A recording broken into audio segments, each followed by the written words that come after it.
네, 늘 그렇듯 인사는 공손하게 송공손 배꼽인사. 안녕하세요. 안녕하세요.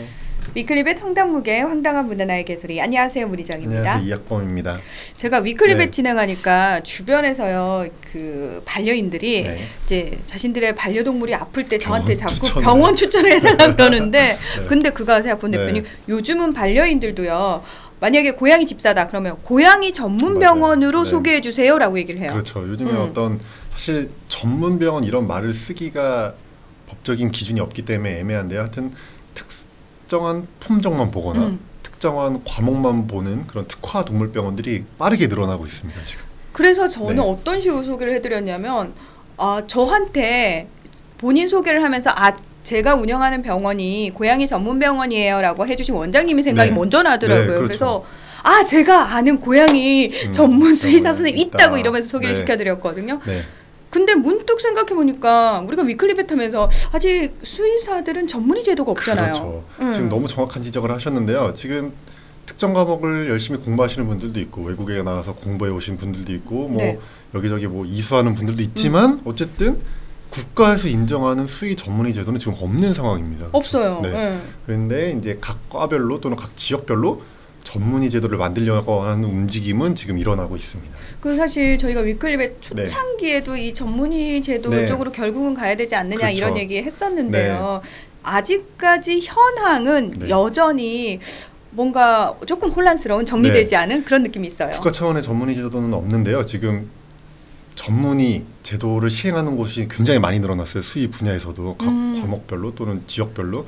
그리고 이 전문의 제도가 지금 좀 논의가 좀 더 본격화돼야 되는 건요. 각 과목별로 전문의 제도를 만들고 시행하고 있는 것도 있지만 저희가 지난주에 다뤘던 임상대학원의 열정페이 논란 이것도 사실은 여러 가지 원인 중에 하나는 이 전문의 제도가 없는 시스템 부재 때문에 생긴 원인도 있거든요. 그래서 지금은 이제 수의 분야에서도 전문의 제도 논의를 좀 본격화해야 될 시점인 것 같습니다. 그러니까 저희가 말씀드리는 그 본격화라는 게 말 그대로 사람 의사들처럼 진짜 그 레지던트 과정 거쳐가지고 전문의 되는 거. 그렇죠. 그러니까 이게 우리 어떤 병원이 뭘 잘해, 뭐 어떤 동물병원이 뭐 잘해 이렇게 하기보다 그냥 그 병원 원장님 무슨 전문이야 이러면 사실은 게임이 끝나는 거거든요. 그렇죠? 맞아요. 그러니까 그런 좀 권위 있고 정말 실력 있는 수의사들을 인정해주는 전문의 제도가 필요할 것 같습니다. 맞습니다. 자, 그렇다면 지금 아까 수의계 내에서도 움직임이 있다라고 말씀을 하셨는데 현황이 어떤지 소개 좀 해주세요. 당장 지난주에 아시아 수의학 전문가 회의라는 회의가 있어요. 뭔가 아시아 붙으니까 되게 크고 권위 있어 보여요. 그러니까 아맘스라고 하는 약자의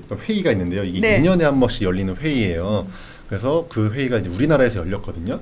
그래서 지금 피부, 수의 피부죠. 그다음에 안과, 또 내과, 외과, 영상 이게 5개 과목에 대해서 전문의 제도를 좀 도입해보자라고 하는 회의도 하고 이렇게 하고 있는데요. 실제로 지금 아시아 수의 피부 전문의 제도는 시행이 돼서 전문의 시험까지 통과해서 정식 과정을 거쳐서 전문의를 받은 분이 벌써 4명이 나왔어요. 그리고 맞아요. 위클리벳에서 소개도 해드렸어요. 맞아요. 그리고 지금 안과도 아직 전문의 과정을 정식으로 하고 있지는 않지만 전문의 시험을 시행하고 있고요. 그다음에 이번에 아시아 수의 내과 전문의 제도를 키워낼 디펙토 전문의 22명이 선정이 됐습니다. 디펙토. 말이 좀 어렵죠. 이게 전문의 제도라는 게 전문의가 키워내야 되는 거잖아요. 그렇죠. 근데 전문의 제도를 처음 만들 때는 아무도 전문의가 없기 때문에 그럼 누가 키워줘요? 그래서 이제 전문의가 3가지로 나뉩니다. 이제 설립 전문의라는 게 있어요. 파운더죠. 그러니까 이분들이 모여서 그 전문의 제도를 처음에 구성을 하는 설립자들이 있는 거고요. 이분들이 특정 기준을 가지고 디펙토 전문의라는 분들을 만들어내요. 디펙토라는 건 사실상의 전문의라는 뜻이거든요.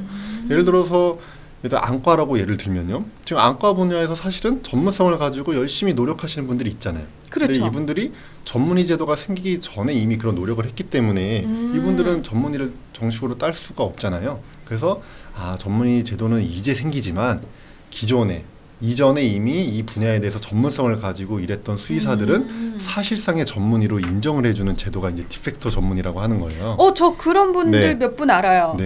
피부과 우리 서울대 황초령 교수님 되게 특화되신 분이잖아요. 황초령 교수님 같은 경우는 지금 실제로 아시아 수의 피부 전문의, 디펙토 전문의로 활동하고 계시죠. 그래서 이 디펙토 전문의 분들이 모여서 이제 정식으로 이제 레지던트 과정도 만들고 해가지고 이제 레지던트 과정을 거친 다음에 전문의 시험을 봐서 합격하면 정식 전문의가 되는 거죠. 그래서 전문의 제도는 설립 전문의, 디펙토 전문의, 실제 전문의 세 가지로 나뉜다고 보시면 될 것 같고요.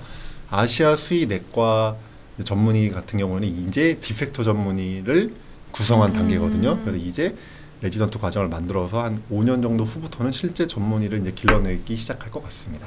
근데 이제 아까 네. 잠깐 설명하시면서 네. 그 얘기하셨어요. 어떤 이제 일정 조건의 자격 조건이 그렇죠. 있어야지라고 네. 말씀하셨는데 구체적으로 네, 어떤 조건이 있는지 저희들이 좀 신뢰할 그렇죠. 수 있는 건지. 네, 이게 지금 문제가 뭐냐면 전문의가 굉장히 사실 많아요. 지금 아시아 수의 전문의 제가 얘기를 드렸는데요. 이미 네. 우리나라에서도 수의 병리학회에서 병리 전문의를 길러내고 있고요. 실험동물 수의사회에서도 실험동물 전문 수의사를 길러내고 있고요. 지금 뭐 전문의를 이름 붙인 게 여러 가지가 있거든요. 그래서 이게 과연 얼마나 의미가 있는지 이거는 그 전문의의 설립자들이 어떤 기준으로 선정이 됐는지 그리고 이 파운더들이 어떤 기준으로 디펙토를 뽑았는지 이런 게 사실 굉장히 중요하거든요. 그런데 아시아 수의 전문의 같은 경우에는 그래도 이 기준이 좀 까다롭다고 보면 될 것 같아요. 예를 들어서 아시아 수의 안과 전문의 같은 경우에는 처음에 이 파운더들, 설립 전문의들을 어떻게 뽑았냐면요. 최소 8년 이상의 수의 안과 경력이 있어야 되고요. 그다음에 보는 진료 중에 60% 이상이 안과 케이스여야 되고요. 이걸 증명하기 위해서 3년간의 진료 기록을 제출했었어야 되고요.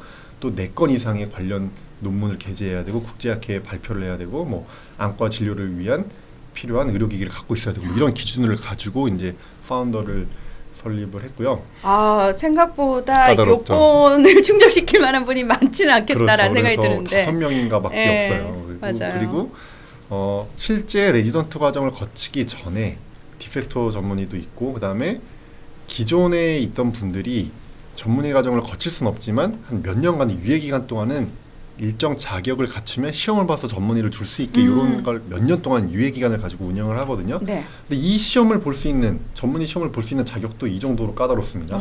아시아 국가에서 수의사 면허를 갖고 있어야 되고 임상에 종사해야 되고요. 뭐 수의사로서 전문적이고 윤리적이고 도덕적인 품성을 가져야 되고요. 수의 안과 분야에 최소 6년 이상 경험을 쌓아야 되고 진료 시간의 70%를 안과에 투자해야 되고 최근 3년간의 진료 일지를 역시 증명을 위해서 제출해야 되고요. 1년에 200건의 새로운 안과 진료를 해야 되고요. 이것도 핵경화증 같은 간단한 진료는 제외하고 그리고요. 최근 5년 안에 제1 저자로서 SCI급 논문을 최소 안과 분야에서 1개 이상 작성해야 되고 이것도 뭐 단순한 케이스 리포트 같은 건 안 되고요. 정말 순수한 연구 논문이어야 되고 뭐 아시아 수의안과학회라든지 미국 수의안과학회, 유럽 수의안과학회 같은 이런 유명한 수의안과학회에서 최소 제1저자로서 포스터 또는 구두 발표를 해야 된다. 뭐 이런 기준이 있어요. 이게 전문의를 주는 기준이 아니라 이 정도는 돼야 시험을 볼 수 있다는 거거든요. 그러니까 일단 듣고 보니까요. 네. 솔직히 말씀드려서 1인 네. 원장님 동물병원에서는 거의 불가능한 일일 것 같고요. 그렇죠. 대형 동물병원이라든지 또는 대학 동물병원에서 이걸 또 하고 싶으신 분들은 말씀을 하셔야 될 것 같아요. 내가 이쪽으로 좀 케이스를 쌓고 싶으니까 나를 이쪽으로 네. 좀 몰아달라고. 근데 이게 네. 그렇게 볼 수도 있지만요. 실제로 이거 전문의를 따신 분들 지금 보면요. 안과 특화병원 하시는 분들이 있어요. 아예 그쪽만 네, 보는 거예요? 지금 실제로 우리나라에 안과만 보는 병원들이 몇 개 생기고 있거든요. 질문 있어요. 네. 급해서 일단 들어갔는데 안과 전문이에요. 그러면 다른 진료는 안 해주시는 다른 겁니까? 진료를 지금 안 하고 안과만 보시는 병원들이 있거든요. 그래서 그분들은 실제로 여기 아시아 수의안과 디펙토 전문의인 분들이 있습니다.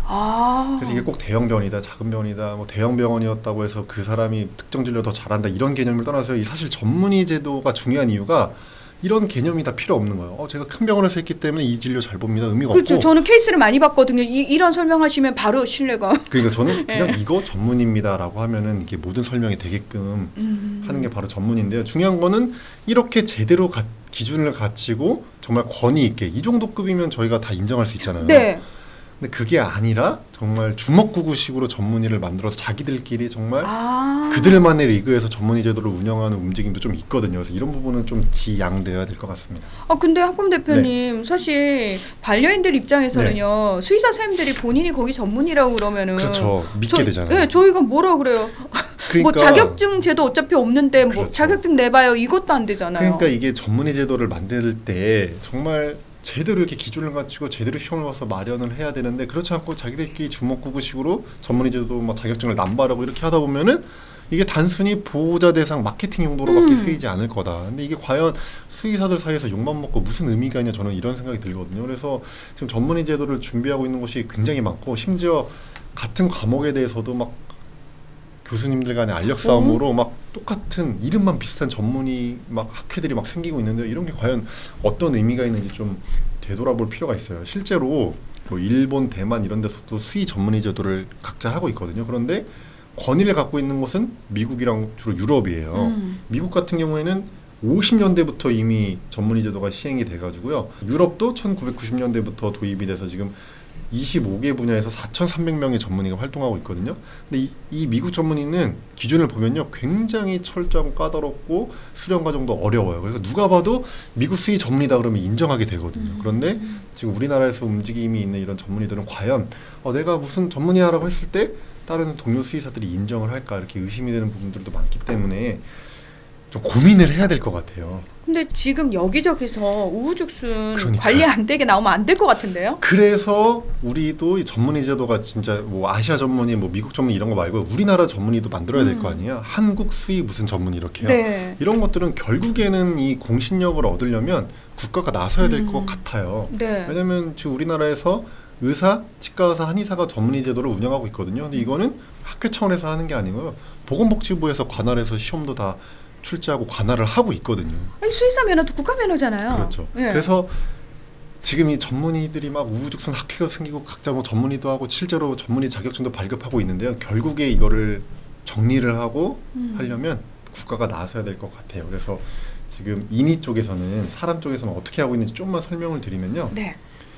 의사, 치과의사, 한의사로서 전문의가 되려고 하는 자는 대통령령으로 정하는 수련 기준이 있어요. 이 기준을 다 거쳐서 보건복지부 장관이 자격증을 주고 인정을 해야 전문의라고 할 수 있고요.